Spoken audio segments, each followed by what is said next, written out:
আসসালামু আলাইকুম সবাইকে। প্রগ্রেসিভ ব্যাফের আরেকটা পর্বে আপনাদের সবাইকে স্বাগতম জানাচ্ছি। আমাদের সাথে আছেন আনোয়ার হোসেন মুকুল ভাই, প্রখ্যাত ছাত্র নেতা, 90-এর আন্দোলনের নেতা এবং জুলাইয়ের গণ অভ্যুত্থানের একজন ড্যানফোর্থে নেতৃত্ব দানকারী, হাসিনা বিরোধী আন্দোলনের একজন অন্যতম সদস্য, প্রবাসী অনলাইন অ্যাক্টিভিস্ট, আমাদের প্রিয় সুহৃদ, প্রচন্ড রসবোধ সম্পন্ন একজন মানুষ। আপনারা এর আগে আমাদের এক শোতে তাকে এনেছিলাম, আপনারা সবাই দেখছেন, ওনার কথাবার্তা শুনছেন, সবাই অনেক প্রশংসা করছেন ওনার কথাবার্তা। তো সে কারণে ওনাকে আবার নিয়ে আসলাম আপনাদের সামনে, বর্তমান পরিস্থিতি বোঝার জন্য, জানার জন্য। আম, আনোয়ার ভাই, মুকুল ভাই, ওয়েলকাম। আপনার প্রতি প্রথম কোয়েশ্চেন থাকবে, এই যে আহ, আমরা 1 বছর হইলো আপনার গণ অভ্যুত্থান হইলো, এখন একজন মাঠের একজন আন্দোলনকারী হিসাবে, মাঠে বলতে আমরা প্রবাসে থেকে আমরা দুজনই আন্দোলন করছি, সেই আহ, সেই একজন হিসাবে যে সবাইকে জড়ো করার, এবং আপনার প্রত্যাশা কি ছিল? হাসিনা বিরোধী আন্দোলনে আপনারা সাফল্য পাইছেন, সেই সাফল্য কি হলো? এবং বর্তমানে যেই জুলাইয়ের স্মৃতিচারণ চলতেছে, যেই ঐক্য ছিল সেটা আস্তে আস্তে ভেঙে যেতেছে, এই পরিস্থিতিগুলা আপনি কিভাবে দেখতেছেন? যে আমরা কি এখনো আশাবাদী, নাকি আমাদের আশা ভেঙে গেছে, না আমরা আমরা নতুন বাংলাদেশের স্বপ্ন দেখতেছি? বর্তমানে কিরকম দেখতেছেন আপনি 1 বছর পর? আপনাকে ধন্যবাদ। আহ, যারা দেখছেন তাদের সবাইকেও ধন্যবাদ কষ্ট স্বীকার করে অনুষ্ঠান দেখার জন্য। প্রথমত প্রশ্নটা হচ্ছে যে জুলাইয়ে যে গণ অভ্যুত্থান হইল, যে গণ অভ্যুত্থানের মধ্য দিয়ে একটা ইতিহাসের, বাঙালি জাতির ইতিহাসের সবচেয়ে জঘন্য নিকৃষ্ট ফ্যাসিস্ট যে পালিয়ে গেল, সেটার শুরুটা তো শুধু জুলাইতে ছিল না। দীর্ঘ 16-17 বছরের সংগ্রামের মধ্য দিয়ে জুলাইতে আমাদের দেশের তরুণ সমাজের আহ্বানে, নেতৃত্বে তারা এই সংগ্রামটাকে একটা পরিণতির দিকে নিয়ে যায়। সকল শ্রেণী পেশার মানুষই ছিল ভিন্ন ভিন্ন পর্যায় থেকে। এবং আশার দিক মানে কি? আশা মানে তো সবাই চেয়েছে ফ্যাসিস্ট হাসিনার বিদায় হোক, এই রেজিম আর কন্টিনিউ করা যাচ্ছে না। তাদের দুর্নীতি, তাদের মানবাধিকার লঙ্ঘন, গুম খুন, প্রকাশ্যে প্রধানমন্ত্রী, মানে বিনা ভোটে নির্বাচিত প্রধানমন্ত্রী মানুষকে আজে বাজে কথা বলা, মানুষকে মানুষ বলে গণ্য না করা, এই যে বিষয়গুলো ধারাবাহিকভাবে চলেছে, তার একটা বিস্ফোরণ চূড়ান্তভাবে জুলাই মুভমেন্টের মধ্য দিয়ে আমরা দেখেছি এবং সেটা প্রতিভাত হয়েছে। এবং নিকৃষ্ট ফ্যাসিস্ট ফ্যাসিবাদী শেখ হাসিনা পালিয়ে যেতে বাধ্য হয়েছে। এটা ঠিক আছে, এখানে তো আসার তো পরিসমাপ্তি ঘটেইছে, যেটা চেয়েছে মানুষ সেটা হয়েছে, হাসিনা পালিয়ে গেছে, এর বাইরে তো কিছু নাই। কিন্তু প্রশ্নটা হলো, এই মুভমেন্টের মধ্যে কিন্তু শুধু যে ছাত্র তরুণরা অংশ নিয়েছে বা রাজনৈতিক দলগুলো অংশ নিয়েছে তা তো না। এই ধরনের একটা গণ অভ্যুত্থান যখন সার্থকতার দিকে যায়, তখন বিভিন্ন শ্রেণীর মানুষ এটার সাথে যুক্ত হয়। এখন যে লোকটা এটার সাথে যুক্ত হয়েছে সে তো দাবি করে, সে মনে করতেই পারে যে এই মুভমেন্ট তো আমার ছিল, আমি করেছি, ফলে তার একটা দাবি থাকে। একজন ছাত্র, সে বলে আমি তো এই মুভমেন্ট করেছি, আমার একটা দাবি আছে। একজন রাজনৈতিক কর্মী, সে যখন অংশ নেয় তখন তার একটা দাবি থাকে। তো এই যে বিভিন্ন বিভিন্ন গ্রুপের মানুষ, বিভিন্ন পর্যায়ের মানুষ যারা অংশ নিয়েছে, মুভমেন্টটা যখন সফল হয়, তখন এই স্ব স্ব ব্যক্তিগুলো মনে করে যে আমাদের আমাদের চাহিদাও তো পূরণ হলো না, বা পূরণ হওয়া উচিত, বা আমি তো এটা এই মুভমেন্টের একটা অংশীদার, সুতরাং আমার কথাটা কেন বাস্তবায়ন হবে না, বা আমার স্বার্থটা কেন রক্ষা হবে না। এরকম করে একটা আকাঙ্ক্ষা থাকে। সেরকম বহু আকাঙ্ক্ষার সম্মিলন ঘটিয়ে গণতন্ত্রের পক্ষে যে যাওয়া, গণতন্ত্রের দিকে যে দেশটাকে নিয়ে যাওয়ার জন্য যে পর্যায়গুলো ধাপে ধাপে পার হইতে হয়, তারই একটা ধাপ আমরা এখন পেরিয়ে যাচ্ছি। এই যে সংস্কারের কথা বলা হচ্ছে, আপনার নিশ্চয়ই মনে আছে 2000, আপনার ফখরুদ্দিন মঈনুদ্দিন গভর্নমেন্টের সময় রাজনৈতিক দলগুলো সংস্কার যারা চায়, বা সংস্কার এর পেছনে অবশ্য অন্যান্য বিষয় ছিল, কিন্তু তারপরও সামগ্রিকভাবে সংস্কার কথাটাই একটা গালির পর্যায়ে চলে যায়, যায় না? তো গেছিল তো তখন ওই অমুক সংস্কারপন্থী তমুক সংস্কার, কিন্তু এইবার সেটা হয় নাই। এখন মানুষ চায় যে একটা কিছু পরিবর্তন আনতে হলে আইনগত যে ত্রুটি বিচ্যুতি আছে এই জিনিসগুলোর একটা সমাধান দরকার। যেগুলো সংযোজন দরকার সেগুলো সংযোজন করা হোক, যেগুলো বাদ দেওয়া দরকার সেগুলো বাদ দেওয়া হোক। তো এই সংস্কারের কথাগুলো এখন মানুষের ভেতরে বেশ ভালো মতোই চলে গেছে। তো সুতরাং এগুলার যে ধাপ এখন পার হচ্ছে এই সময়টা একটু খারাপ যাবে। মানুষের আকাঙ্ক্ষা প্রাপ্তি তাৎক্ষণিকভাবে পেয়ে যাওয়ার একটা চেষ্টা, এগুলোর জন্য এই সময়টা একটু খারাপ যাবে, অনেকের মধ্যে হতাশা থাকবে। আশার তো হাজারো দিক আছে, মানে হতাশা খালি বললেই তো হয় না, আশার অনেক দিক আছে। আমাদের তরুণ সমাজ প্রতিবারই দেশের ক্রান্তি লগ্নে জাতির ক্রান্তি লগ্নে সেই 52 থেকে ধরেন যদি মুক্তিযুদ্ধ, সমস্ত সময় তারা বিশেষ ভূমিকা রাখছে। আমরা যখন হতাশ হই তারা তখন সামনে চলে আসে। এবারের মুভমেন্টেও তারা একটা বিশাল ভূমিকা রেখেছে, তো স্বীকার অস্বীকার করার কোনো বিষয় নেই।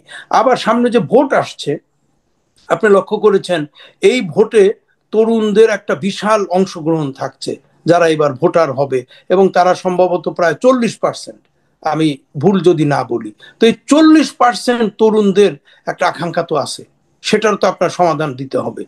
তো এই জিনিসগুলো সামগ্রিকভাবে আমাদের গণতন্ত্রের দিকে একটা প্রাতিষ্ঠানিক রূপ দিয়ে একটা গণতন্ত্রের দিকে যাত্রার ক্ষেত্রে এই জিনিসগুলো বিবেচনায় নিতে হবে।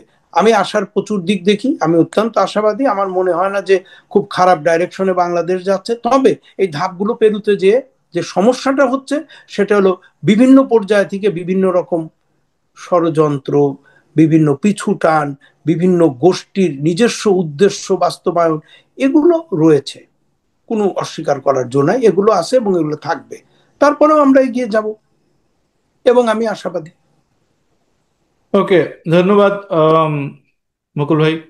আপনি বললেন যে এই ভোটের মানে একটা প্রত্যাশা আছে যে ভোট আমরা সবাই চাই, দেশের মানুষ চায় এখন নির্বাচন, একটা স্থিতিশীলতা, অর্থনৈতিক উন্নতি, বেকারত্বের সমাধান, বাংলাদেশকে নেক্সট পর্যায়ে নিয়ে যাওয়া, এই আমাদের মূল চ্যালেঞ্জ এটা। তারপর তো আরো ছোটখাটো চ্যালেঞ্জ আছে, পতিত স্বৈরাচার যেন, ফ্যাসিস্ট যেন ফেরত না আসে, বাংলাদেশে উগ্রপন্থীদের উত্থান যেন না হয়, বিভিন্ন ধরনের নানামুখী চ্যালেঞ্জ। সেটার জন্য সবার মুখে এক কথা, মানে অ্যাটলিস্ট যারা, যাদের মাথায় কিছু বুদ্ধি আছে, যারা দেশের জন্য চিন্তা করে অথবা যারা নিজের স্বার্থর কথা চিন্তা করে, তারাও চিন্তা করে যে একটা নির্বাচন হোক, স্থিতিশীল সরকার আসুক। ব্যবসায়ীরা অত্যন্ত অত্যন্ত আপনার উদ্বিগ্ন। অনেকের ব্যবসা ধ্বংস হয়ে যাচ্ছে, নানান ধরনের কথা শুনি। যেহেতু ব্যবসায়ী কমিউনিটি থেকে আসা আমি, এবং মানে এই কমিউনিটিতে আমার মানে অনেক আত্মীয় স্বজন আছে। তারপর তো এইগুলা সব স্থিতিশীলতা ফেরত আসবে নির্বাচন। আপনার কাছে প্রশ্ন থাকবে যে নির্বাচন কি সত্যিই হবে? আমরা তো একটা আশা দেখতেছি, কিন্তু সেই আশার সেই ফানুস, সেই মূলা যে ঝুলানো হইলো, সেটা 2 দিন পর পর আবার ওই মূলাকে টান দিয়ে তারা সরায় নেয়। তারা বলে যে আইন শৃঙ্খলা পরিস্থিতি এখন ভালো না, অথচ তারাই উস্কানি দিয়ে আইন শৃঙ্খলা পরিস্থিতি খারাপ করে। সেই লোকগুলাকে আপনি হাড়ে হাড়ে চিনেন। আপনি যদি আমাদের দর্শকদের উদ্দেশ্যে একটু বলতেন যে নির্বাচনের সম্ভাবনা কি সত্যি আছে নাকি, মানে কি হবে দেশের পরিস্থিতি? দেখেন, প্রথম কথা হলো যে গত মাসে, মানে পুরো মাসটাই আমি বাংলাদেশে ছিলাম। আমি আপনাকে আগেও ব্যক্তিগত আলাপচারিতায় বলেছি, গোপালগঞ্জ, মুকসুদপুর, কাশিয়ানী, কোটালীপাড়া, ঝিনেদা, নড়াইল, তারপরে বিভিন্ন আরো অনেক জায়গায়, আমি আরো নাম না হয় নাই বললাম, মানে বিশেষ করে আওয়ামী লীগের যেসব জায়গায় শক্তিশালী অবস্থান আছে ওই সব জায়গায় আমি সব জায়গাতেই গেছি, 1-2 দিন করে ছিলাম। থেকে থেকে যারা ওইখানে, যেহেতু আমি একসময় রাজনীতির সাথে সক্রিয় জড়িত ছিলাম, তো এখানে যারা আছে তাদের তো একভাবে না একভাবে কাউকে না কাউকে চিনি, তাদের সাথে আমি কথা বলেছি। মূলত আওয়ামী লীগের লোকের সাথেই আমার কথাবার্তা হয়েছে। এবং আমি একটা জিনিস লক্ষ্য করছি, যে আপনাদের কি অঙ্ক বা কি হিসাব আছে সেটা আমি জানি না, কিন্তু আওয়ামী লীগের ভোট নষ্ট তো অবশ্যই হয়েছে, এই এত বড় একটা মুভমেন্টের পর তাদের ভোট নষ্ট হইতে পারে, হয়েছেও। কিন্তু যে বিষয়টা আমি লক্ষ্য করেছি সেটা হলো 10%ও যদি নষ্ট হয়ে থাকে, মনে করেন আওয়ামী লীগের 35% ভোট ছিল বা 34% ভোট ছিল বা 33 ছিল, 10%ও যদি নষ্ট হয় তাহলে তো 23, 24, 25% ভোট এখনো তাদের আছে। তাদের কর্মী সমর্থক, এটা অনেক পুরাতন দল, একটা মুক্তিযুদ্ধের সময় তাদের অংশগ্রহণ ছিল, তাদের নেতাই মুক্তিযুদ্ধের প্রধান পুরুষ ছিল। তারপরে হুম। তার সমালোচনা আলোচনা ইত্যাদি হবে, সেটা হলো পরের কথা। তো এগুলোকে তো অস্বীকার করার কোনো সুযোগ নাই। তো সুতরাং এই দলেরও কর্মী সমর্থক রয়েছে, এবং তারা, আমাদের দেশে তো আপনি জানেন সব রকম কর্মী আছে, বুঝে শুনেও কর্মী আছে, অন্ধ কর্মীও আছে। তো এখন এই মানুষগুলোকে তো আপনি স্থগিত করা, নিষিদ্ধ করা, এগুলোর মধ্য দিয়ে সমাজ থেকে বের করে, দেশ থেকে বের করে বঙ্গোপসাগরে ফেলে দিতে পারেন, এটা তো সমাজের ভেতরেই আছে। তো এই মানুষগুলোর তো একটা সে থাকবে, এই মানুষগুলোর একটা তৎপরতা থাকবে, একটা সক্রিয়তা থাকবে, সেটা এখন তাদের রয়েছে, তারা সেটা করছে। এটা আপনি কিভাবে বাধা দিবেন? মারামারি করবেন? গোপালগঞ্জে যে প্রোগ্রামটা দেওয়া হয়েছে, সেই প্রোগ্রামটা তো সব জায়গায় ছিল কি পদযাত্রা, গোপালগঞ্জে হয়ে গেল মার্চ টু গোপালগঞ্জ। তো এগুলো হলো যারা প্রোগ্রামগুলো দেয়, তারা, আমার আমার ধারণা, আমি কাউকে ছোট করছি না, তো এই সময়গুলোতে একটু বেশি বিবেচনা করে, আবেগে তাড়িত না হয়ে, আরো বেশি বিবেচনা করে, আরো বেশি বুদ্ধিদীপ্ত ভাবে চিন্তা ভাবনা করে কর্মসূচিগুলো দেওয়া দরকার ছিল।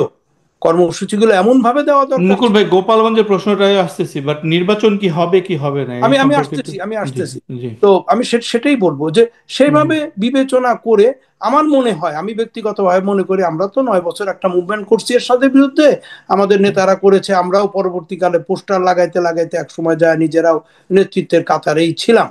তো আমরা আমরা এই বিষয়গুলো বিবেচনা করতাম, হুট করেই আমরা কিছু করতাম না। আমাদের যদি মনে হইতো যে আমাদের একটা প্রোগ্রাম বেশি অ্যাডভান্স হয়ে গেছে, তারপরে আমরা সেটা ব্যালেন্স করতাম। হ্যাঁ, তো আমরা একটা ব্যালেন্স করতাম, করে সেটাকে একটা জায়গায় নিয়ে আসতাম, যেন একটা ব্যালেন্স, একটা জায়গা থাকে।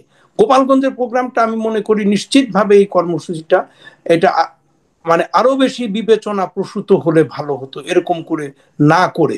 সাথে সাথে আমি আরেকটা জিনিস লক্ষ্য করেছি, অনেকেই এই ফেসবুক এখন তো এমন একটা হয়েছে, এখানে এত গুজব প্রচার করে, এত মিথ্যা কথা বলে, এবং এদের একটা সংঘবদ্ধ গ্রুপ আছে যারা বাংলাদেশে মব তৈরি করার জন্য বিশেষ ভূমিকা রেখেছে।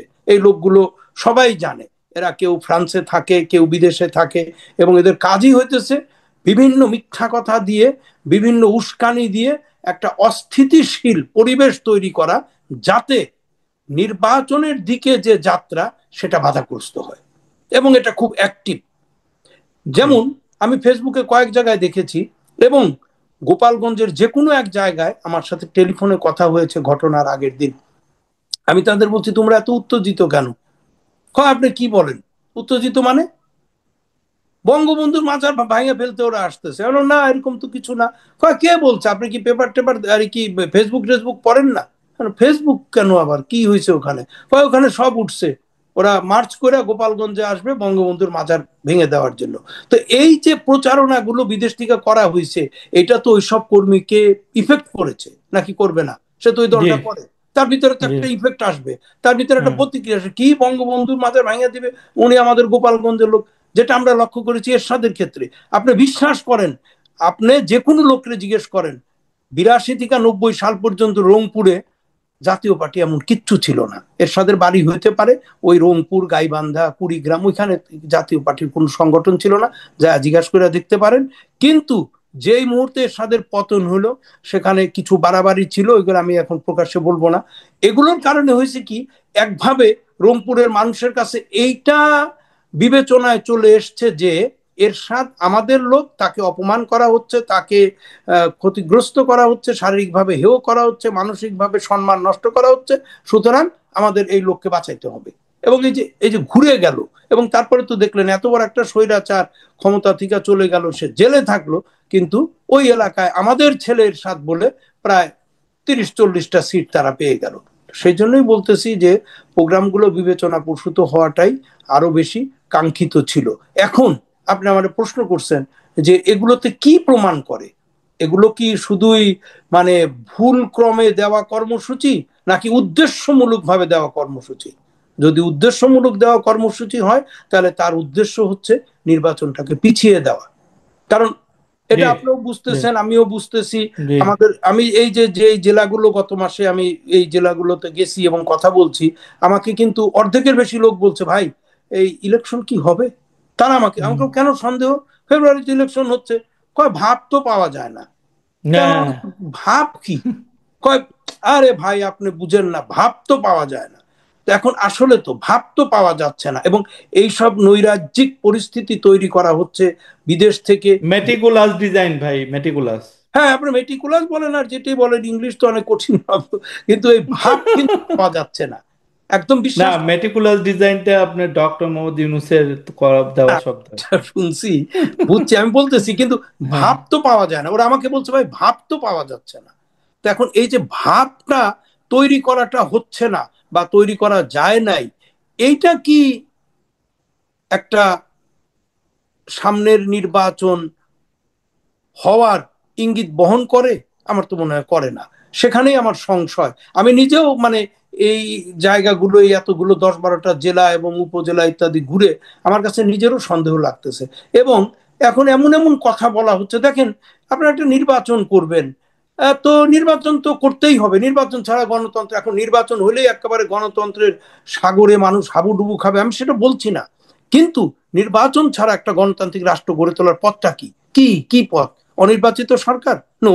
আপনি 1 বছর অলরেডি হয়ে গেছে, আপনি কত বছর একটা অনির্বাচিত সরকার রাখতে চান? বড় বড় কথা বলে তো কোনো লাভ নাই। এরকম একটা অনির্বাচিত সরকার আপনি বছরের পর বছর রাখবেন, কার কাছ থেকে, কোত্থেকে, কিসের টাকা আনবেন? আপনার দেশই তো চলবে না। হুম। এখন দেখেন যে আজকে এতটা বছর, 16 বছর বলেন বা 17 বছরই বলেন, মানে সমস্ত কিছু দলীয়করণ করে বিশেষ বিশেষ ক্ষেত্রে পুলিশ বা সশস্ত্র বাহিনীগুলো এমনভাবে দলীয়করণ করা হয়েছিল, এমনভাবে গোষ্ঠীগতভাবে তাদেরকে নিয়োগ দেওয়া হয়েছিল, জেলাগতভাবে নিয়োগ দেওয়া হয়েছিল, যে সেগুলো একটা গণ অভ্যুত্থানের মধ্যে দিয়ে সরকার পরিবর্তন হওয়ার পরেও সেগুলো ঠিক করার জন্য যে পদ্ধতিগত কাজগুলো, সেগুলো তো আজকে 1 বছরে হয় নাই। এইগুলো হলো আশাহত হওয়ার জায়গা। তার মানে কেন হয় নাই, কেন এখনো এরকম করে রেখে দেওয়া হয়েছে অসম্পূর্ণভাবে, কেন রেখে দেওয়া হয়েছে, কেন পুলিশ একটা ঘটনার পরে দৌড়ে অকুস্থল থেকে আদালত প্রাঙ্গণে যায় লুকিয়ে পড়ে দরজার পিছনে, কেন? এই প্রশ্ন তো আমার, এই প্রশ্ন তো সবার।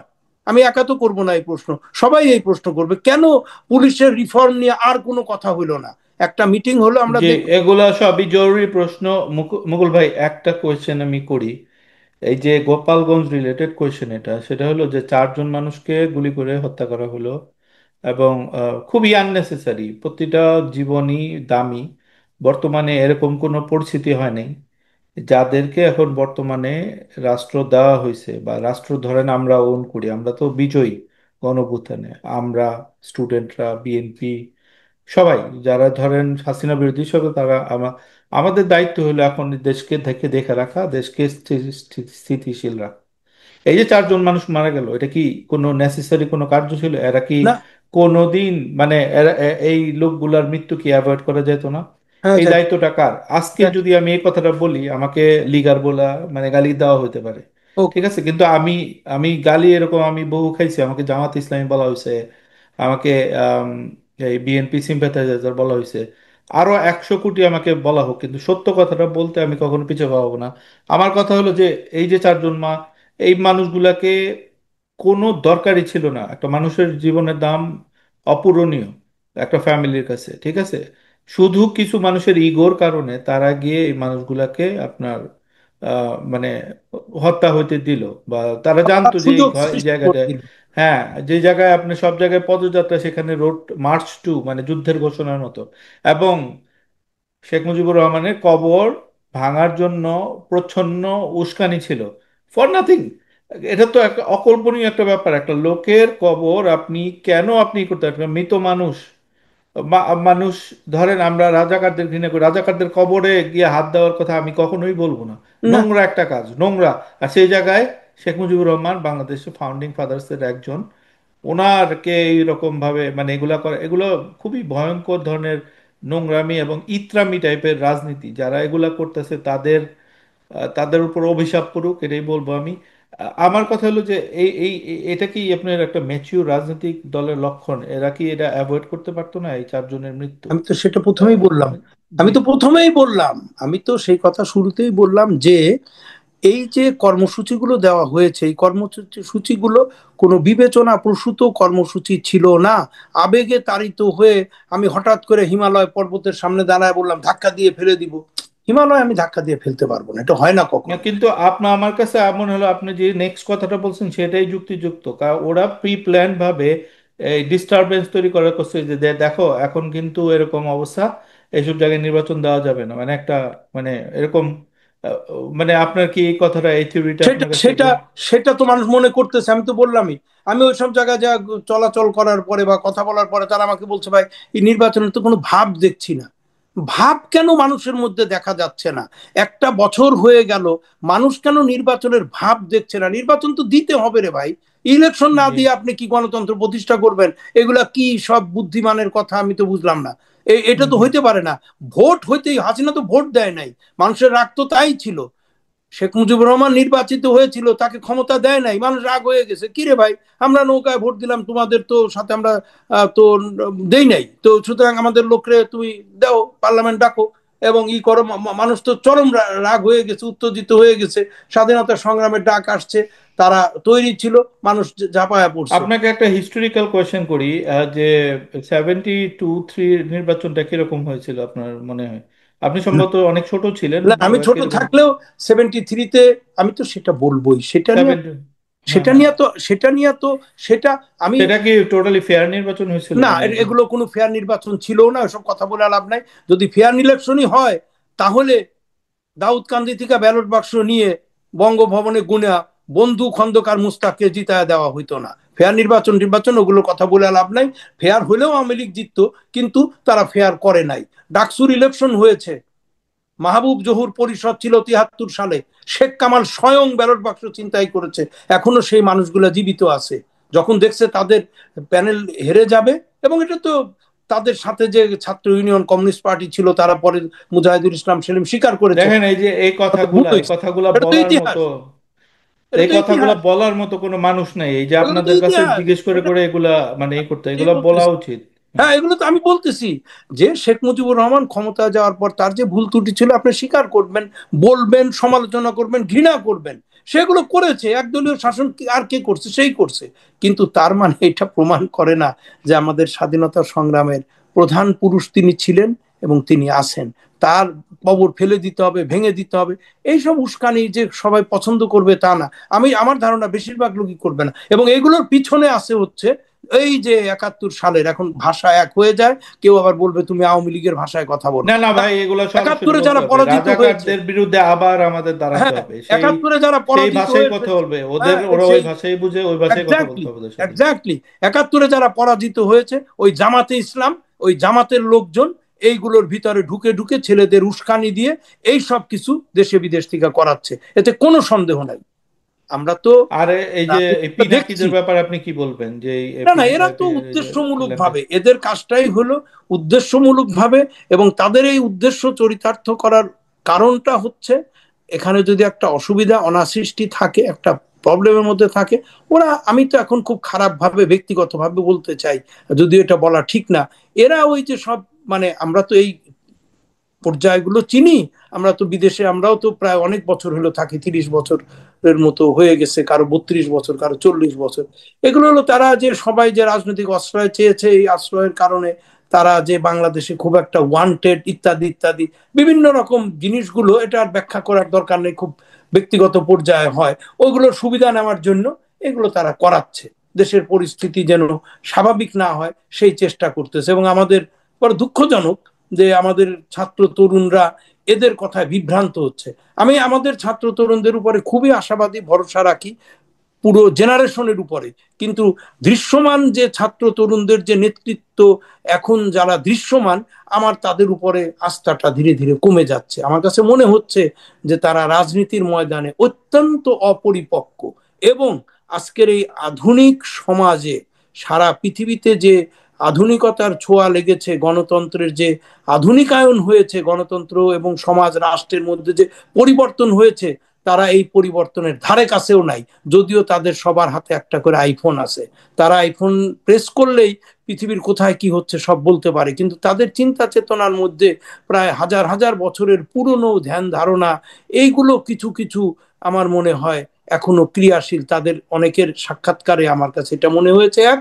আর 2 নম্বর হলো, আমার কাছে আরো একটা জিনিস মনে হয়েছে যে তাদের ভেতরে এই বিভিন্নমুখী চিন্তার মানুষ আছে, সেটা এক পার্টি গড়ে তোলার ক্ষেত্রে প্রধান অন্তরায়। ফলে তাদের দলগত ভবিষ্যৎ আমার কাছে খুব একটা শক্তিশালী বলে মনে হয় না। আমি মনে করি না যে এটা তারা দলগতভাবে উইন করতে পারবে, হয়তো ভিন্ন ফর্মে অন্য কিছু আসবে। কারণ আমরা দেখেছি তো স্বাধীনতার পরে মুক্তিযুদ্ধের যে নেতৃত্ব দানকারী যে শক্তি, তাদের ভেতরের যে প্রধান শক্তি, তারুণ্যের যে শক্তি, সিরাজুল আলম খানের নেতৃত্বে নিউক্লিয়াস গঠন করে লাগাতার ভাবে একটা সশস্ত্র সংগ্রামের দিকে মুক্তিযুদ্ধকে নিয়ে গিয়েছিল। সেই হুম। তারা তো আওয়ামী লীগের ভিতরে সর্বশ্রেষ্ঠ মেধাবী এবং যুদ্ধ করা একটা প্রজন্মকে বের করে নিয়ে এসে জাতীয় সমাজতান্ত্রিক দল গড়ে তুলেছিল। দলটা কিন্তু 4 বছর পরে আর থাকে নাই, তাই না? কেন থাকে নাই?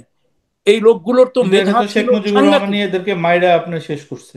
না, ওইটা একটা প্রায় অনেক জাসদের 30,000 না, কর্মীকে নাকি সেটা তো মারছে আছেই। এরকম শোনা যায়। কিন্তু শুধু নির্যাতন দমনের মধ্যে দিয়ে একটা দল শেষ হয়ে যায় না, দলের অন্যান্য আনুষঙ্গিক অনেক বিষয় আশয় থাকে, সেই জিনিসগুলো হ্যাঁ, অনুপস্থিত ছিল। লুটতরাজের সাথে নাকি জড়িত ছিল অনেকেই, এটা না, ছিল অনেক কিছু এগুলো আছে। তো নানান কথা বলে। যাই হোক, হুম, হুম, জাসদ হুম। যারা করছে তারা তারুণ্য। আমরা আমাদের যৌবনের প্রারম্ভে জাতীয় সমাজতান্ত্রিক দলের আধারেই আমাদের রাজনৈতিক জীবন শুরু করেছিলাম, এবং সেটা একটা সাংঘাতিক রকম, মানে জাসদ, সমাজতন্ত্র, বিপ্লব, এগুলো আমাদেরকে নাড়া দিয়েছে। এটার জন্য জি। জাতীয় আন্তর্জাতিক মুকুল বিষয়। ভাই, আমরা শেষের দিকে চলে আসছি, আপনাকে একটা গুরুত্বপূর্ণ কোয়েশ্চেন করব। আপনি অত্যন্ত আমার প্রিয় একজন মানুষ, এবং আপনার পরামর্শে আমি সবসময় সিরিয়াসলি নেই। এবং ধরেন আপনার রাজনৈতিক প্রজ্ঞা নিয়ে, মানে এটা সবসময় ফলো করার চেষ্টা করি। অনেক কিছু শিখি, জানি, বুঝি আপনার কাছ থেকে। আম, বর্তমানে একজন প্রবীণ, ধরেন রাজনীতিক পরামর্শদাতা হিসাবে, আহ, আপনার আপনার যেই দলটা আপনি করেন বর্তমানে, তার পরিপ্রেক্ষিতে, অথবা ধরেন একজন নিরপেক্ষ অবজারভার হিসাবে, অথবা জাতীয় রাজনীতির একজন পরিদর্শক হিসাবে, বিএনপির প্রতি আপনার পরামর্শ কি থাকবে? না না, বিএনপি তো একটা অনেক বড় দল। এত বড় জুলুম নির্যাতন বা এই যে 16 বছর তারা যে যে অবস্থায় ছিল, এই অবস্থার পরে দল বিলীন তো হয় নাই, উপরন্তু মানুষের মধ্যে তাদের শক্তি বৃদ্ধি পেয়েছে, মানুষের সমর্থন সহানুভূতি বৃদ্ধি পেয়েছে। এতে তো কোনো সন্দেহ নাই। আজকে যদি আওয়ামী লীগকে বাদ রেখে নির্বাচন হয়, তাহলে বিএনপির কাছাকাছি তো আসলে কেউ যেতে পারবে না। যার কারণে হয়তো আমার কাছে মনে হচ্ছে যে জামাত এবং, আমার কাছে জানেন, আমি একটা খুব সরি, আমি একটা কথা বলতেছি, মানে আজকের এই তরুণ সমাজের পার্টির সাথে জামাত, ইসলামী আন্দোলন, এদের মিল হয় কি করে? মানে এটা এটা আমার কাছে আসলে বোধগম্য না।